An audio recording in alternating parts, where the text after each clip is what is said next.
সকলের দোয়ায় আল্লাহর অশেষ রহমতে মির্জা আব্বাস মৃত্যুর দোয়া থেকে ফিরে এসেছেন এবং আপনাদের সকলের দোয়া আল্লাহর রহমতে একটু একটু করে সুস্থ হয়ে উঠছেন এবং অনেকটাই সুস্থ এখনও তার ফিজিওথেরাপি চলছে। নিউরো সাইড যেটা ছিল, নিউরো বড় একটা হিমালয় হয়ে গিয়েছিল, নিউরো সাইডটা এখন ওকে আছে। ডাক্তার বলেছেন ওটা এখন জাস্ট ফলো আপ করতে, এখন ফিজিওটা দরকার। তো ফিজিওর জন্য আমরা এই মালয়েশিয়াতে প্রিন্স কোর্ট হসপিটালে আছি এবং ফিজিওটা রেগুলার চলছে, আলহামদুলিল্লাহ ভালোই চলছে এবং ধীরে ধীরে উনি ফিজিওটাও রিকভার করছেন, সুস্থ হয়ে উঠছেন। আশা করছি আপনাদের সকলের এইভাবে দোয়া অব্যাহত থাকলে, যে হাজার হাজার লক্ষ লক্ষ মানুষের দোয়া এবং আল্লাহ তাআলার অশেষ রহমতে খুব তাড়াতাড়ি মির্জা আব্বাস সুস্থ হয়ে উঠবেন পুরোপুরি এবং ইনশাআল্লাহ আমরা খুব তাড়াতাড়ি দেশে ফিরে আসতে পারবো।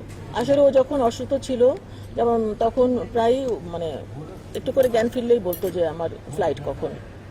যখন ও জানতে পারলো যে দেশের বাইরে আমার ফ্লাইট কখন কোথায় যাবে তুমি, আমি ঢাকায় যাব, তো বলতাম তখন যে এরকম আমি শুধু কবে যাব কিন্তু বলতাম তুমি এখন পরিপূর্ণভাবে হাঁটতে পারলে আমরা ইনশাল্লাহ তাড়াতাড়ি চলে যাব।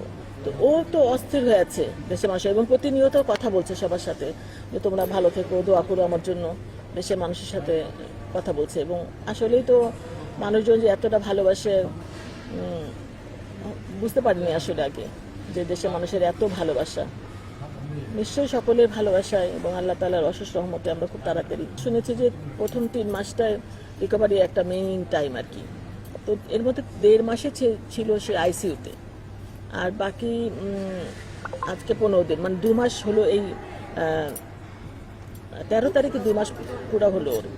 আর এই একটা মাসের মধ্যে ওর খুব তাড়াতাড়ি আমরা শুনেছি 3 মাসের মধ্যে রিকভারিটা খুব ভালো হয় আর কি। তো ওর যেভাবে ওর এফোর্টটা দিচ্ছে, ও খুব ভালো তাড়াতাড়ি সুস্থ হওয়ার একটা প্রচেষ্টা, যার জন্য ও খুব ভালো এফোর্ট দেয় এবং সে করতে চায় বারবার, আবার ডাকো, আবার করি, আবার এরকম সে চায়। তো এই মাসটাকে আমি মিস করতে চাই না আর কি। তো আশা করছি যে হয়তো সামনের মাসের প্রথম নাগাদ বা মাঝামাঝি ইনশাল্লাহ দেশে যেতে পারবো। না, আলহামদুলিল্লাহ, যেটা সবাই ভেবেছিল, চিকিৎসকরা, বাংলাদেশের চিকিৎসকরা এবং সিঙ্গাপুরের ডক্টর যারা আছেন তারাও ভাবছেন যে এটাকে মিরাকেল ওর এই বয়সে, এবং ও সবকিছু রিকভার করে ফেলছে আলহামদুলিল্লাহ। ব্রেনটা, ওর কথা বলা, যেটা সবাই ভাবছিল যে কথাটা প্রথম থেকে কথা বলতে আমরা বুঝতে পারতাম না, সাউন্ড ছিল না, একদম সাউন্ড ছিল না, তো আমরা বুঝতে পারতাম না, ও রাগ হয়ে যেত। কিন্তু আলহামদুলিল্লাহ ওর গলার সব সাউন্ড ফিরে এসছে, ওর কথা বলতে পারে, আপনাদের সাথেও কথা বললো।